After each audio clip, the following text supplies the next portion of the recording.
The problem is that democracy partly depends on fairy stories. The trick of populism is that, of course, there's always a kernel of truth in this. The point is not, is Farage right in his criticisms? The point is, what would he represent and what would he do if he was in government? As with most of these things, when you try to do it, you run into a lot of complications. At the point where you go, well, I don't want to leave the ECHR because that's when the person says, well, in that case, F you, I'm voting for Farage. And that's how you create populism.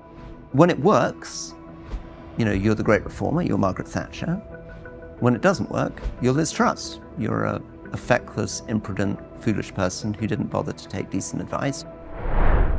Rory Stewart, welcome to Trigonometry. It's great to finally have you on. Really looking forward to speaking with you.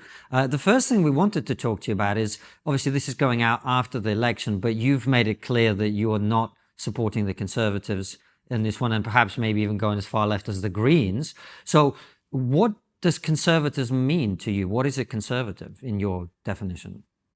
It means that famously, the problem with conservative politics is that it's very difficult to define. But I suppose this left-right division exists in every country. And one way of framing it is that the left tends to have a very optimistic, progressive vision of the future, and conservatives tend to be more respectful of the way things are, tradition, the past. In a UK context, that means having a different relationship to history, to landscape, to architecture, to the constitution, and I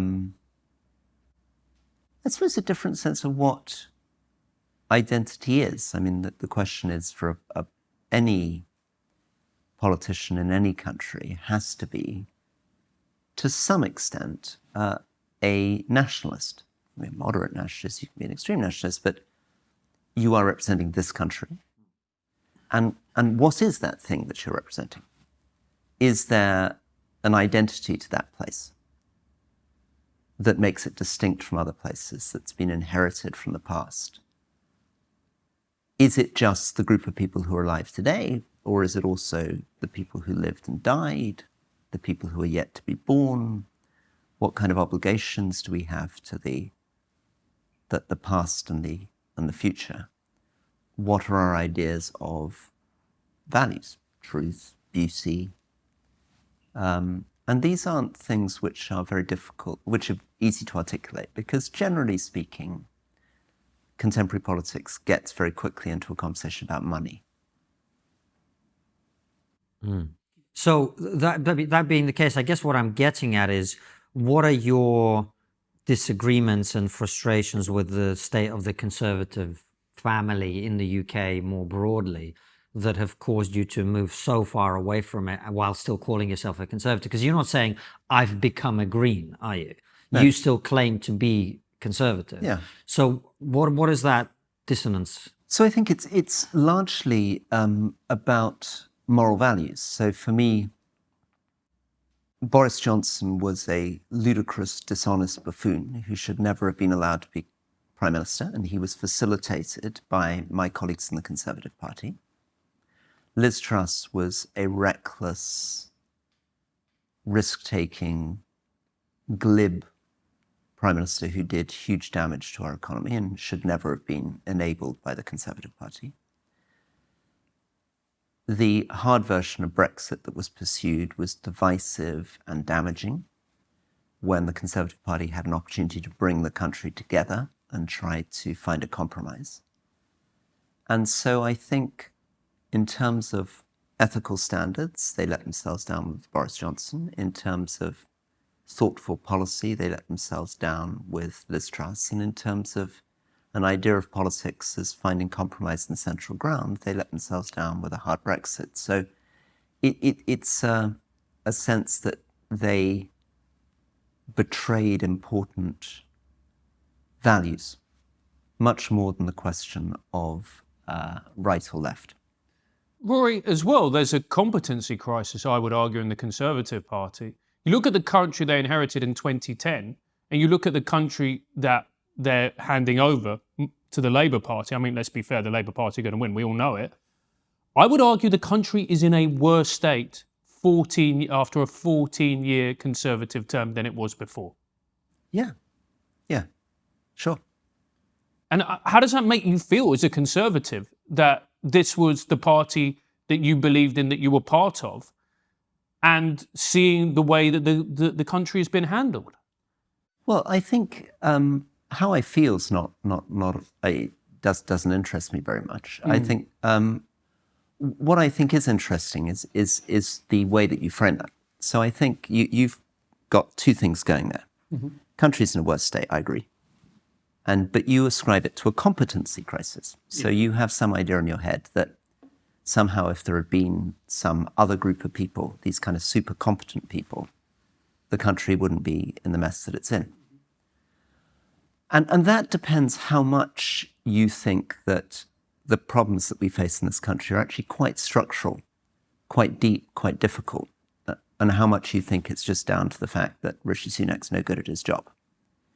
My guess is that these problems that we face are very similar to the problems that people are facing in France, that they're facing in Germany, that they'll eventually face in the United States. They are much more to do with a population's aging. So what's the single biggest fact that explains the problems of the NHS is that we have twice as many people aged over 85 compared to where we were in 1979. And each one of those people costs 10 times as much as somebody aged between 18 and 25 to deal with. Second problem, COVID. For better or for worse, this government, but with the agreement of Labour and Lib Dems, a huge consensus around this, decided to lock the country down, took the biggest recession that the country had experienced in 300 years, and spent £400 billion, that's 400,000 million pounds, in payouts and support for people during COVID, which have now left us with this enormous debt. These are the real fundamentals.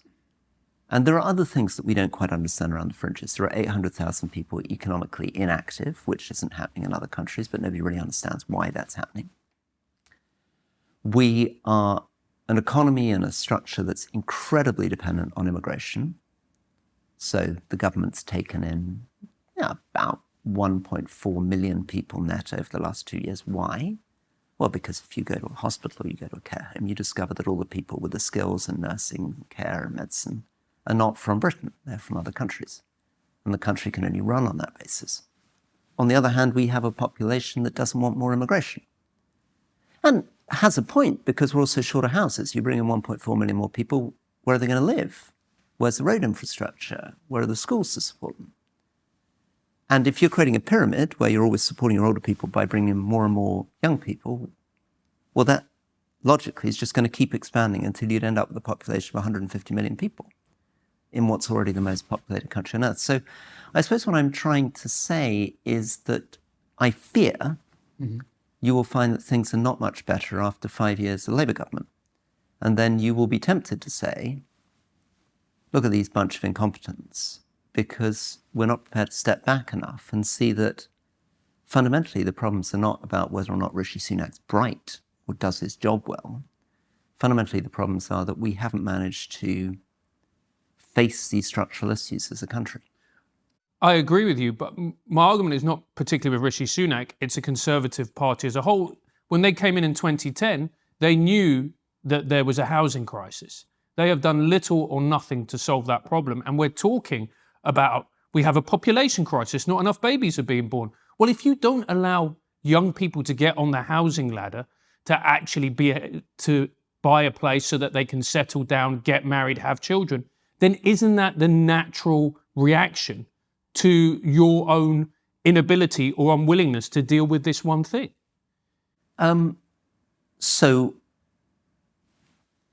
First thing is that there's been a terrible failure on housing, you're right. But maybe the thing you're not acknowledging is that this was one of their number one priorities. So they set building 300,000 houses a year as being top priority. They put a lot of the most talented, competent people in the government behind trying to build those houses. People like Michael Gove, Oliver Letwin, Greg Clark were given these portfolios and they failed. So why did they fail? And that's what I'm going to flip around to you, because you seem to imagine that that failure is somehow a failure of what? Well, what are you hinting at, Rory? Because you've talked in the past, and we've had people on the show, some of whom you've just criticized, by the way, like Liz Truss, Suella Braverman, and others, Steve Hilton, David Cameron's former advisor, who all made the same point that you've made in the past, which is it's actually very, very hard to get anything done when you're elected because the civil service won't let you, essentially. It's fairly simple as that. Is that what you're hinting at? Or is there something else going on that you think is causing us to not be able to solve our problems? I think the structure is immobilizing people everywhere. So that's why I'm doubtful that Labour will be able to address these issues. We're equally doubtful, by the way. What are the problems? Well, look, I've written a book called Politics on the Edge, which is trying to talk in detail about some of the issues of getting anything done as a minister, and some of that is about the civil service. But there's a broader question about the public. I mean, why is it that these houses are not being built? The way in which planning works, our concerns about biodiversity and climate, our concerns about landscape, our concerns about rural communities, the way in which ownership structures work in development companies, the way in which land income operates. So the minister trying to say, okay, I want to build houses, is looking at 15 different factors, all of which needs to be hit on the head separately. So, biodiversity, right? One of the things that stops building is that, for very good reasons, we care about species, nature, biodiversity, water, and that rules out quite a lot of sites quite quickly. We care about archaeology, and if you find a sensitive archaeological site, that also has an impact on planning. We care about democracy. We care about local consultation, right? We want to feel that a local town or village can say, we object, we think this could be built in a better way, right? Why do they get stuff built in China very quickly? They don't care and drive it through.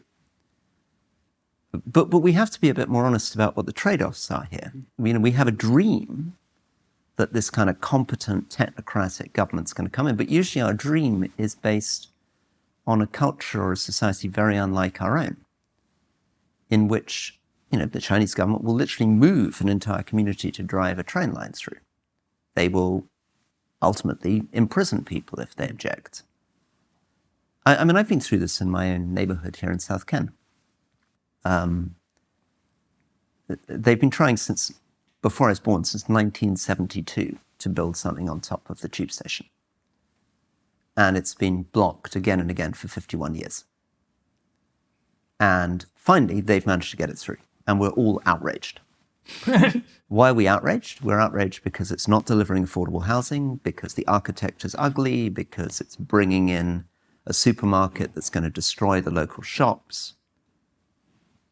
And we're all saying, we're in favor of development, but we want development that is beautiful, delivers affordable housing, and doesn't destroy local shops. And Transport for London is saying, we got to generate money here. We got to get a lift into South Ken Tube Station.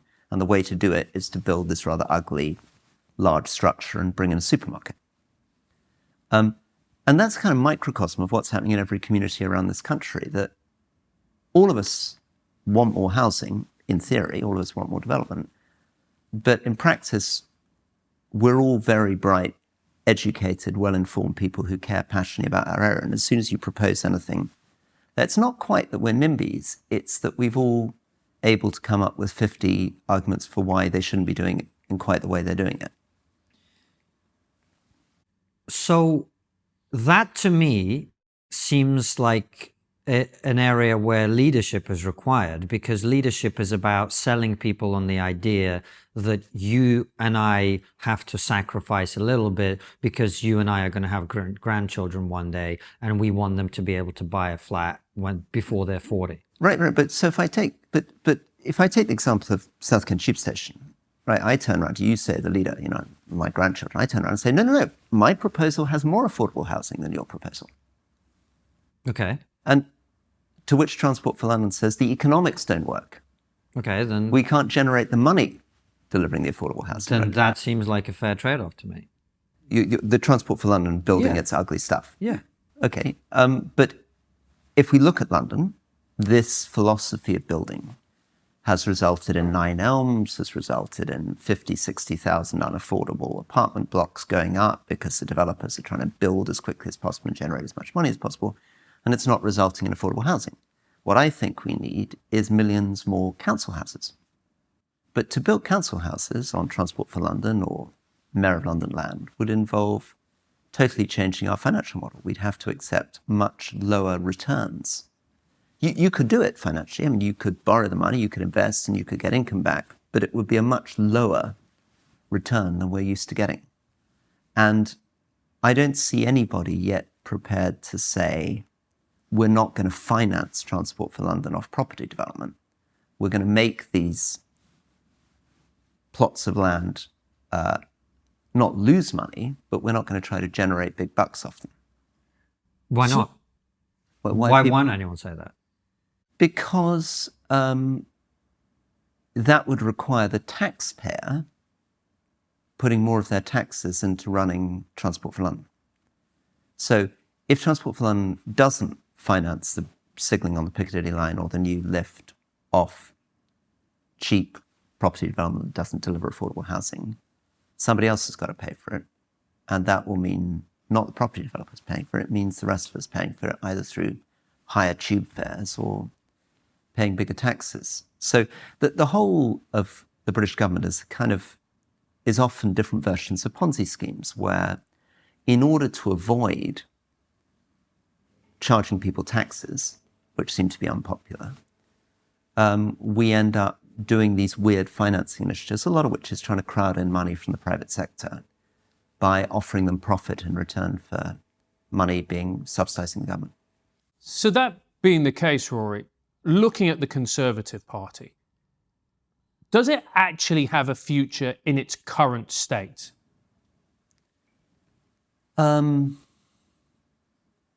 I'm worried about the Conservative Party. I mean, I'm very worried that they are going to be tempted to lurch towards a kind of Nigel Farage reform wing.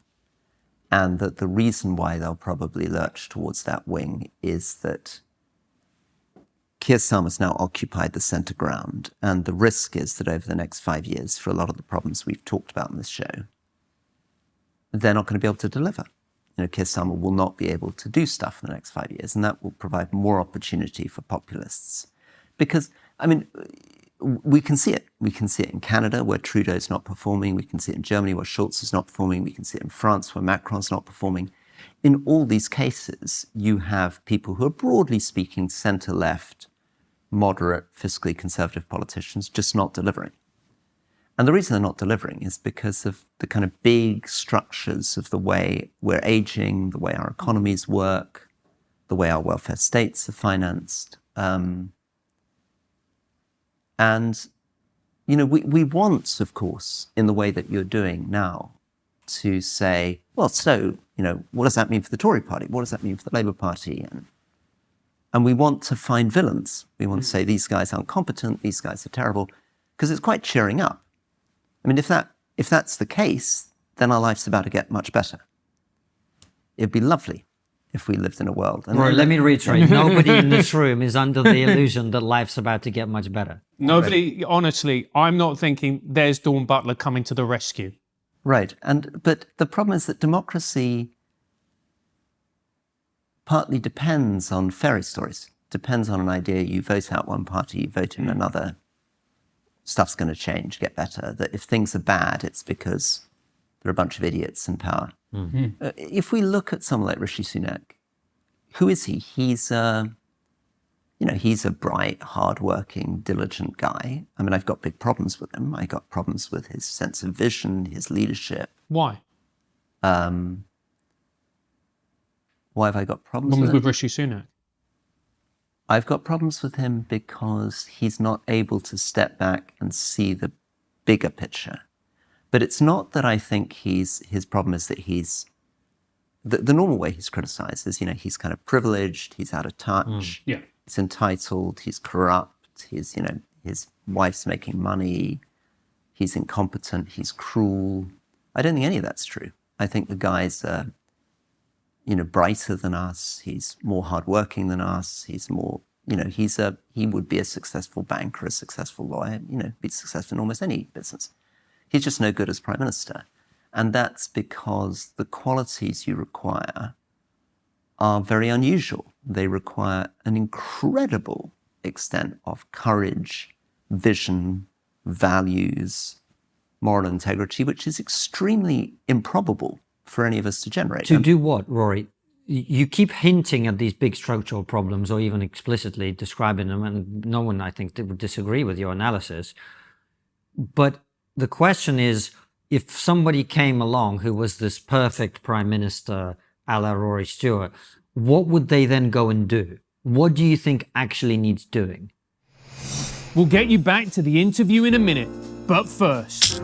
That, my friends, is the sound of another sale on Shopify, the all-in-one commerce platform to start, run, and grow your business. I know that building a business takes work.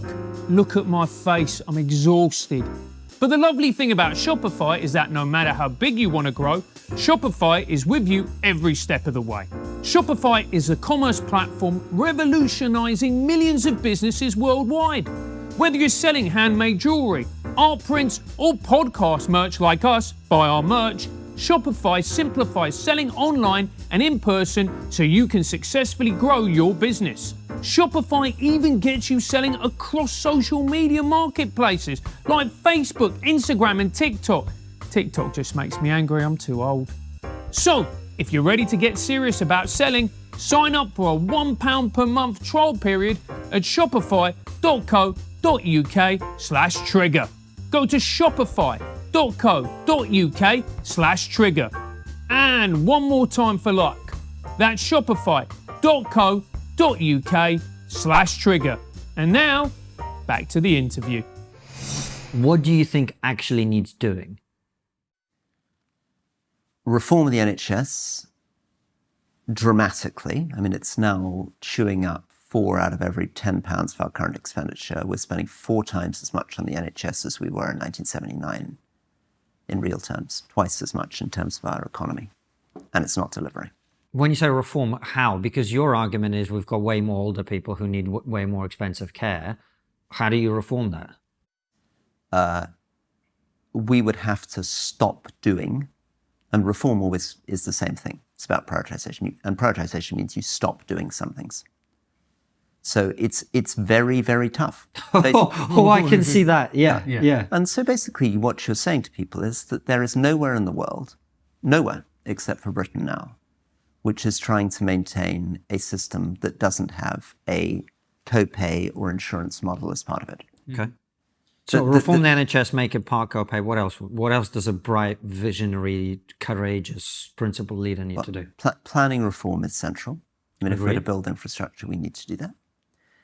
I think you probably, not probably, definitely from my point of view, you'd want to rejoin the European Union Customs Union at least. Why is that so important? Because we need to have very close economic and political relationships with our nearest neighbor. And that's because trade partly works through proximity. That's because small and medium-sized enterprises are desperately dependent on being able to do that kind of trade, and being within a customs area allows you to do it. But it's also a symbol to investors around the world that instead of Britain retreating, it's expanding back into larger areas. And that's also necessary because there are no trade deals coming from China, India, or the US, because we're in a world of protectionism now, not in a world of free trade. Okay, so rejoin the customs union. What else? AI. So AI is the only thing that one can imagine transforming productivity. But to get there, you would have to challenge unions. You would have to take some risk on regulation. You'd have to take quite a lot of risk on results. You would have a lot of people terrified about AI taking over functions that humans are currently doing. But productivity gains basically means fewer humans doing the same thing. And AI is one of the ways of delivering that. Anything else? They're probably my main ones. So, Sorry, the final one, Final one, which is maybe more fundamental than any of them, is that Britain isn't really run by politicians. It's run by our civil service. And our civil service is enormous. How's the NHS run? It's not run by a Secretary of State for Health. It consists of 1.1 million people. Right? There are 350 million GP appointments a year. The numbers are kind of staggering. So the only way of running a good country is by improving the quality of those people, how they are recruited, how they are promoted, how they are trained. And that is a 20-year process of investment, of really thinking about how you create a really elite professional civil service. And that also requires some very tough conversations, because a lot of the things that I found as a minister that were getting in the way, I'll give you an example that I don't think I put in my book, but mattered to me and sort of illustrates some of the paradoxes. So when I was the minister responsible for part of our effort during the Syrian war, I discovered that my Syrian team was moved from London to East Kilbride near Glasgow, 400 miles away. Why?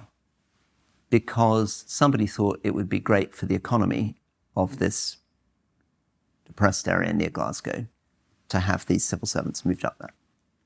So I say, well, wait a second, we're fighting a war, right? Who's going to be in the meetings with the Ministry of Defence? Who's going to be in the meetings with the Foreign Office? All these meetings are happening in London.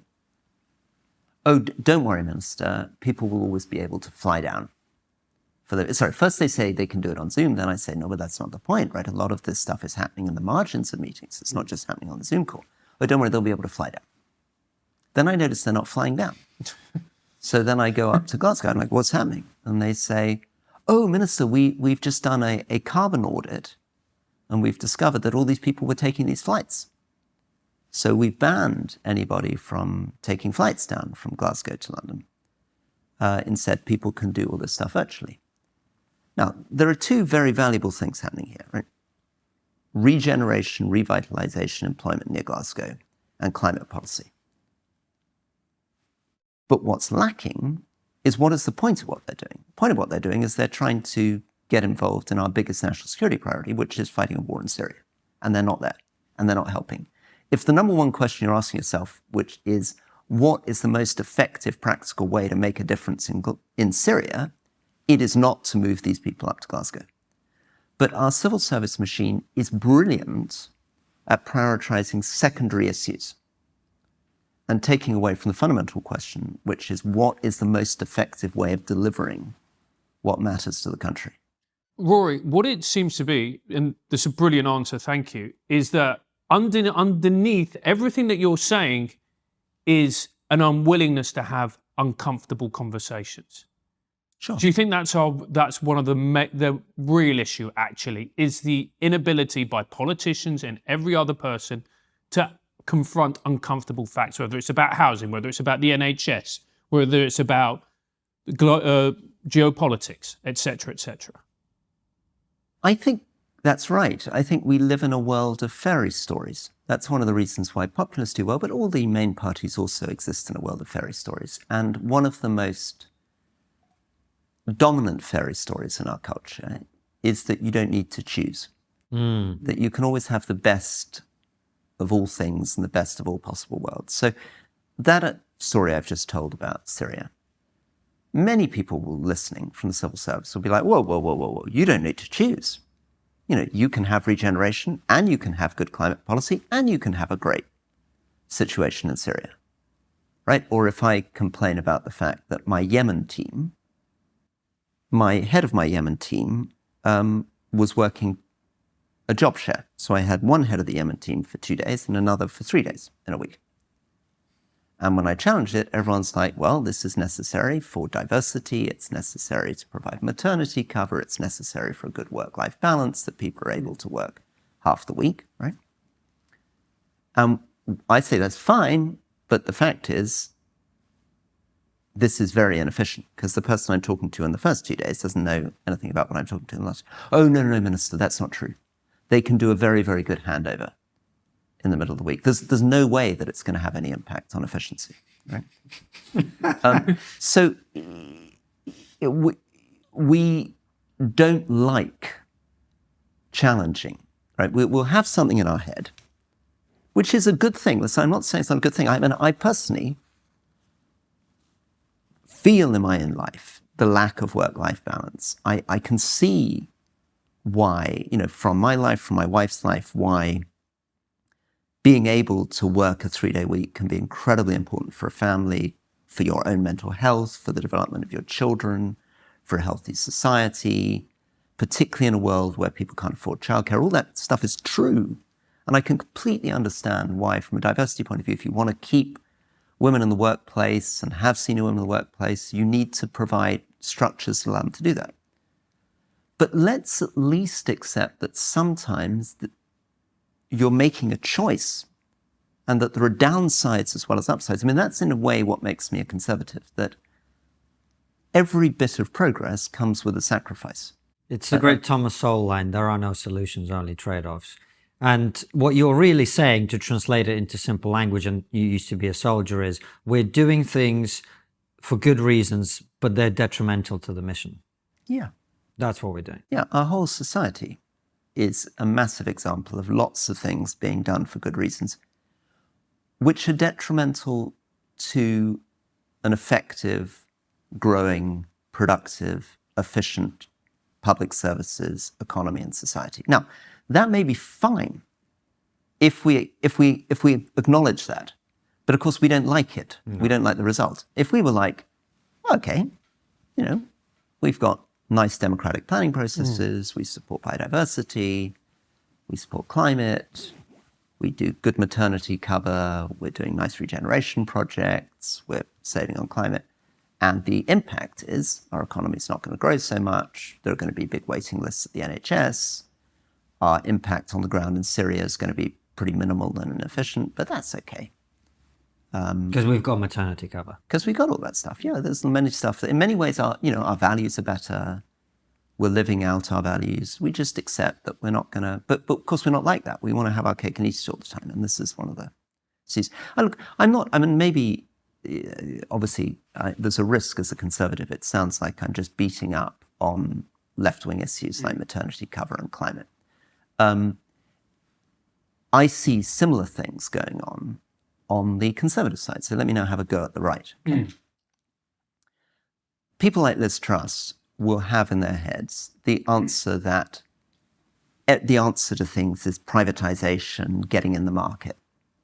And that also results in catastrophic consequences. So when I was prisons minister, Chris Grayling, one of my colleagues, managed to privatize the probation service on the basis of something that looked really beautiful on a bit of paper. All the incentives were going to work out. The private sector was going to deliver. Private prisons is another example. It's going to be cheaper. Private maintenance. It all turned out not to work at all. It would have been much better if the government had been doing it, because of the risk profile, because of the way these private sector companies are financed, because of the way in which they go bankrupt and let you down, because of the way in which they keep the government over a barrel. Let's get an example. We've just been through, Fujitsu bids on the post office contracts. They get themselves stuck in. They're making billions of pounds because the government can't extract the stuff from. There too, a different form of ideology is leading to bad results. In that case, the ideology is we believe in the market. Private sector companies are much more efficient than government, when actually it turns out that often the private sector is even more inefficient than the government, even more wasteful than the government, and has the government over a barrel. So it doesn't matter whether you're on right or left, we're suffering from a similar problem, which is the way in which instead of really asking yourself, what am I trying to do here? What's the most efficient way of getting there? We, of course, as humans, put incredible ideological blinders, preferences, and things in, which really stop us getting results. And I think one of the ideologies you're going to be particularly critical of, and I'd love to get your view on this, is populism and what is happening with looking across Europe. We can say that it's a populist revolution. Reform, although they may not get a huge number of seats, they're certainly going to do a lot of damage to the Conservative Party in particular. So what do you make of all of that, Rory? So populism is something that's really exploded since 2014, and done so in India, Brazil, the US, Europe. We'll see it again in the French elections now. We saw it in the European elections. We'll see it in British elections. What's it really about? It's about a style of saying the problem is that you've been betrayed by the elite, and that there are these real people who I'm speaking for. I'm speaking for the people. I'm speaking for the nation. If we just get rid of this horrible elite, we can bring kind of authentic stuff that reflects our values, and we're going to challenge, wokery, we're going to challenge sloppy thinking, and we're going to sort it out. The trick of populism is that, of course, there's always a kernel of truth in this, right? Because some of the criticisms I've just made of, the stuff I'm talking about with Syria and my civil society could be made by Nigel Farage. And of course, when he says this government said they were going to cut immigration, but they've actually just brought in 1.2 million more people, he's right.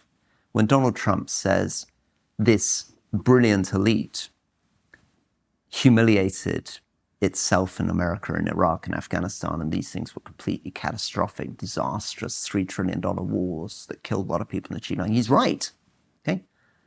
The problem, though, is that the solution that they pose does not respect the rule of law, does not respect our institutions, does not respect minority rights, is not about compromise, it's not about working together. It is polarizing, it's deceptive, it's aggressive, and it's generally incompetent. Let's take some of those. You mentioned that it's not respecting the rule of law, and it's not respecting the rights of minorities. Can you give some examples of those two things in a Western context? I'm sure we could find stuff in Brazil or wherever, but... Yeah, so very simple examples. Boris Johnson, he's a kind of muted populist, but you can see the first elements there. He comes in. First thing he tries to do is try to lock the doors on Parliament to get his Brexit deal through. Tries to prorogue Parliament. In the end, and to do it, he lies to the Queen. He tries to use these kind of medieval laws to try to drive it through. He's overruled by the Supreme Court. Now, traditionally, all prime ministers in Britain would say, huge respect for the Supreme Court, huge respect for the rule of law, we're backing off from this. He goes straight out there and says, the Supreme Court basically are betraying the people. I know whose side I'm on. I'm speaking for the people, right? Hold on, Rory. Sorry, I don't want to go into the weeds of this, but on that, first of all, I don't think anyone in the populist movement would identify Boris Johnson as one of their own. I think we can agree he's a duplicitous politician, and we absolutely do on that. Also, the Supreme Court is actually a very new thing in this country. So the idea that it's an ancient institution to which everybody would bow down seems to me inaccurate. Well, let's take the two things. You're right, Supreme Court's a new institution. Its predecessors, though, played the same role. So the Privy Council and the House of Lords played the same role. Fundamentally, though, the question is, when Johnson faces an obstacle, does he respect the sovereignty of Parliament? Does he respect the rule of law? Or does he do what he actually did in Parliament on that day, which is say, I'm speaking for the people? And what does he mean by I'm speaking for the people? He means he's speaking for people who voted for Brexit, and probably not everybody who voted for Brexit. So it's probably not even a majority of the people, but he says these are the real people. And that the people who oppose him are enemies of the people. Now, maybe you're right that Farage wouldn't recognize him as a populist, but that is for me the essence of populism. I guess the counter argument that I can conjure fairly easily in my head to what you're saying, and I'd be curious to get your take on it, is I think if we look at across Europe, and this is also increasingly true in the United States, even though their attitude to immigration is very different to the European attitude, actually. I find that Americans are much more pro almost unlimited legal immigration for historical, geographical reasons, etc. But in Europe, what I think a lot of people would quite reasonably say is not only have we had very high levels of legal immigration, which was not democratically, there was no mandate for the levels of immigration we saw. More people came into this country under the Blair government than came into this country between 1066, the Battle of Hastings, and 1950. The Conservatives come in and they basically double down and have more immigration again. I take your point and you're smiling because your argument might well be, well, that's what our economy needs. We can park that for 1 second. In addition to that, we have increasingly high levels of illegal immigration, for which there is no economic rationale. There is no reason that should be happening. I'm a first-generation immigrant to this country. I don't understand why it's happening. I don't understand why tens of thousands of people come into this country on small boats every year.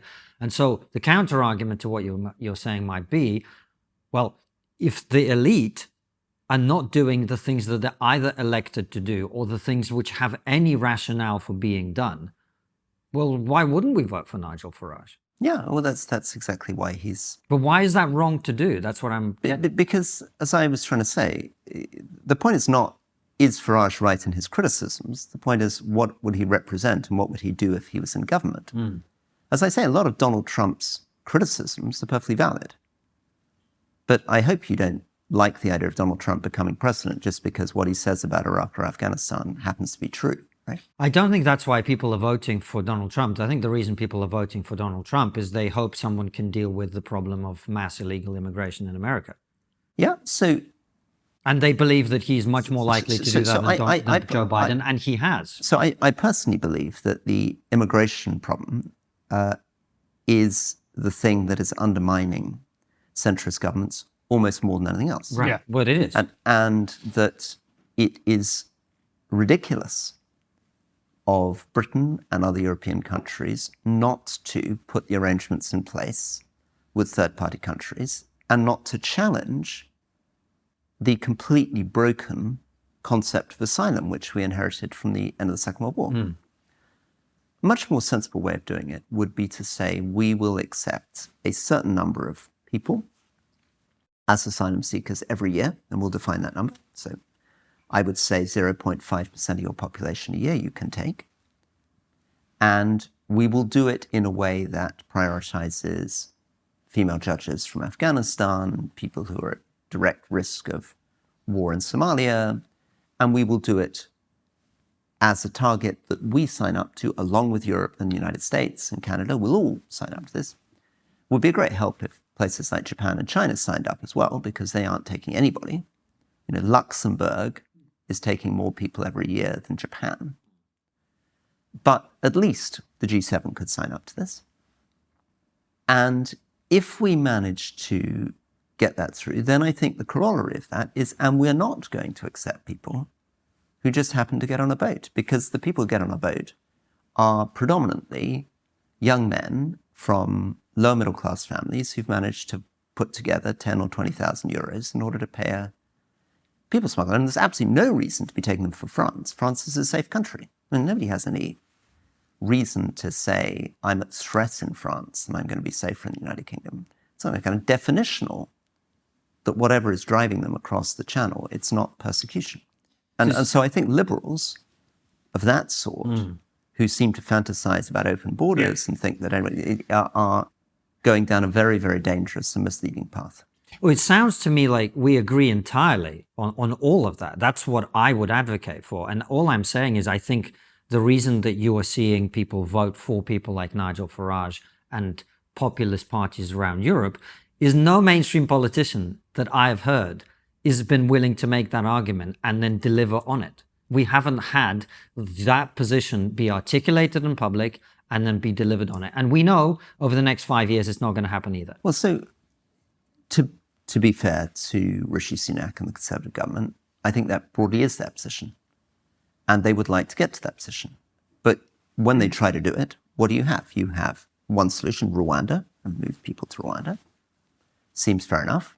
I mean, we can debate about whether Rwanda is the right place, but the basic idea that you could move people to a safe country if the problem is they're being persecuted, that isn't the United Kingdom, seems fine. There's an idea that Labour tried to have with France, which is, okay, France, stop these people getting on boats. In return, we will take genuine asylum seekers. We will share the burden with you of genuine asylum seekers turning up in France, but we won't have these boats coming illegally. Where are they getting in trouble? They're getting in trouble because they appear to be completely unable to coordinate with the French police. I mean, why are these 40,000 people coming? It's because of French police. We've never been able to work out how to change the legal system. So at the moment, unless there's legal change, you arrive and you can claim asylum. And because we don't know what to do about claims against in the European Court of Human Rights. And of course, people like me then, and this is the problem, on the one hand, I absolutely think this is ridiculous. These people shouldn't be coming here. They have no right to be here. But if you then say to me, would you want to withdraw from the European Court of Human Rights? I think, well, hold a second. This is a really important institution that was set up in the 1950s by a conservative government. It's done an enormous amount to help rights around Europe. So how do I balance that against this? So I don't think it is that Rishi Sunak disagrees with you or me on this. I think it's that, as with most of these things, when you try to do it, you run into a lot of complications. I think we've just got to the core of our disagreement, which is, or the disagreement that a populist might have with your position, let's say, which is that at the point where you go, well, I don't want to leave the ECHR because it's in, that's when the person says, well, in that case, F you, I'm voting for Farage. Sure. And that's how you create populism. Sure, absolutely. Absolutely. And of course, the question with any radical politician, you call them populists, revolutionaries, progressives, radicals, I mean, it could be Jeremy Corbyn, it could be Nigel Farage, is sometimes it's true. Sometimes it's true that the whole system is so broken that things that we venerate, our Constitution, the European Court of Human Rights, may have become such incredible obstacles to change that they need to be shattered. But of course, as a conservative, I would say, be very careful doing that. Because this thing, the European Court of Human Rights, you're focused on because it's stopping you dealing with people arriving on boats. But you may not understand all the other things that it does and all the other things that you lose when you shatter it. And that's the problem, that the fundamental argument against any populist or revolutionary is an argument of prudence. It's an argument to be thoughtful, be careful, think this thing through. What are the unintended consequences? What you're doing? Where does this go? And that has to be balanced against perfectly valid human instinct, which is we need to get on with things. We need to sort things out. Screw that. We're going to move fast. We're going to break things, which is the Liz Truss view of the world. And of course, when it works, you know, you're the great reformer. You're Margaret Thatcher. When it doesn't work, you're Liz Truss. You're a feckless, imprudent, foolish person who didn't bother to take decent advice, or you're quasi-Kwarteng, and you're glib, and you do stuff without understanding the consequences. Rory, what argument, I would love to see what you think about this, about populism is very necessary, a lot of people would argue, because it holds the major parties to account. And the only way really to hold a major party like the Conservatives to account is to hit them where it hurts, which is them not getting re-elected, them losing seats in Parliament. And reform, UKIP, is the most effective way of doing that democratically. So what is populism and why is it a problem? One problem with it is that it is essentially isolationist. All these populist movements involve retreating from the world. And this is really the story that we've seen since 2014, and this is the story we'll see more of with Trump, with Farage, with us. Populism has redefined the way the mainstream parties operate. Right? Mm-hmm. So basically, Biden's foreign policy is inherited from Trump. And to some extent, Obama's late policy was shaped by this kind of complaint. So what does it mean? It means that America's put first, and we don't get involved in the world. We don't want to be a global policeman anymore. So that means Putin invades Crimea, nobody responds. Obama draws a red line in Syria, Bashar al-Assad breaks it, he doesn't want to get involved. Biden withdraws all his troops from Afghanistan, the whole thing collapses like a pack of cards. Trump threatens to withdraw from NATO, and almost certainly if he's elected, will allow a pro-Putin puppet government to be in Kiev. And what's the result of that? Since 2014, every single year, we have seen more refugees, more internally displaced people, more civilians killed in conflict. Second thing about populism. Populism is basically very, very well disposed towards strongmen, authoritarian government. Their model of government is the macho person comes in and sorts it out, right? They look enviously at Singapore, Saudi Arabia, UAE. Sometimes, although they don't admit it, they're tempted to think, oh, look at China. It's amazing. They build all these trains and roads and so on for it.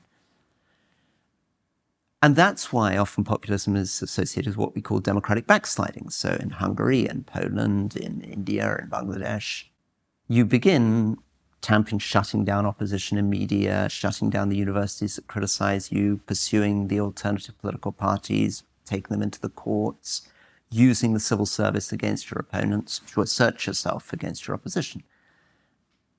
And what's the result of that? Well, since 2014, the number of democracies in the world has begun to fall dramatically. We just had an attempted coup yesterday. 6 elected governments in Africa that were pro-Western have now fallen to military governments that are pro-Moscow. That also is a consequence of populism. And the final thing, right? So isolation in foreign policy, authoritarianism in domestic politics, and the final thing is economic. Basically, these populists are protectionists. Trump has driven a move to put up massive tariff barriers around the United States. Biden has responded by 105% tariffs on imported Chinese vehicles. They're all pushing for industrial strategies. Right? They're taking us back to the economics of the 1970s. They're illiberal in every way. They're illiberal socially. They're also illiberal economically. All the normal logic of economics that suggests that actually markets work better than strong men picking winners, that global free trade works better than protectionism, is going out the window. So this is this closing in, economically, politically, internationally, is a very dangerous path for the world that will make the world more dangerous, less free, and poorer. So I guess my question is, what should somebody do who's going to vote when they look at the options that are available to them, which it doesn't matter which country you're in, they all seem weak, to put it mildly? Well, I think one thing which is uncomfortable is we need to be better at analyzing what the problem is. I mean, I'm often criticized because this book, Politics on the Edge, provides a very negative picture of politics. And, my friend Alistair will say, how are you going to encourage anyone to vote or get involved in politics if you make it out as being so grim? I think you've got to explain how grim it is. The only way to reform politics or the NHS is to explain how screwed the system is. The only way that we will generate reform and better politicians is by really explaining this uncomfortable stuff. By doing so, you begin to give a bit of space, I hope, for the chance of changing our electoral system, which I think would make a huge difference, changing the way that ministers operate, changing the way the House of Lords operates, changing the way the media is owned and managed. Structural changes which will make a healthier system where you're more likely to get people that you'd want to vote for. I know exactly what you're saying, but that is a very long-term project. And I know we've talked about the competency thing. I just look at people like Keir Starmer, and it goes back to our earlier conversation, the unwillingness to have uncomfortable conversations. And I look at Starmer, for example, and I do not see that. He can't even say what a woman is, Rory. How is he going to have another type of uncomfortable conversation? That shouldn't even be uncomfortable. Do you see why I'm despairing? I can totally see why you're despairing, but Starmer, why is he like that? Presumably not because he's really like that. He's like that because that's the incentives that have been set up in the system. He's almost certainly going to win a majority of 300 seats on the back of what we call a Ming Vase strategy, which is not answering any uncomfortable question, not having any policy. Right? He's going to win it. A record-breaking, probably the largest majority ever achieved in British history by saying nothing. So if that's the case, the question is, what's going on here? Is it that he's a particularly incompetent, weak individual? Or is it that he just understands how our culture works, how our media works, how our voters work, how we think, and has worked out that we don't like uncomfortable conversations? Well, we like them on the show, which is why it's been great having you on, Rory. We're going to go to questions from our audience in a second, but as you know, before we let you go, the thing that we always ask at the end is, what's the one thing we're not talking about as a society that we really should be? Before Rory answers a final question, at the end of the interview, make sure to head over to our locals. The link is in the description, where you'll be able to see this. Does Rory see conservatism in the current Tory party? I spent 15 years working on the Middle East and Asia, wrote 3 books on Asia, spoke 3 Asian languages. I made the Africa Minister. I don't know anything about Africa. Rory, what haven't we asked you that we should have done? We're not talking about knowledge and ignorance. We're not talking about the fact that a lot of at the heart of many of these conversations is the fact that we are drowned in information, that we can't begin to make sense of things.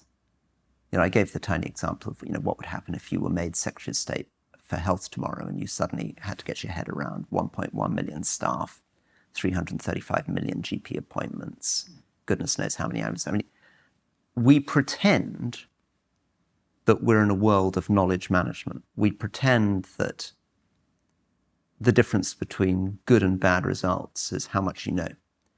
In truth, we live in a world so overwhelmed by knowledge that in fact we're in the dark. That a lot of what we're talking about is risk, uncertainty, hunches. Nobody really knows what's going on. And one of the reasons why markets work is that they don't depend on people in the center knowing stuff. They're about the way in which prices communicate tacit information, tacit preferences, allow a complicated society to operate without having to rely on the notion of the Superman. And I think this notion of the Superman, this notion of the kind of all-knowing, all-powerful leader is at the heart of most of our problems, because such people don't exist, and those people who claim to be such are frauds. Rory Stewart, thank you very much. Head on over to Locals, where we answer your questions with Rory.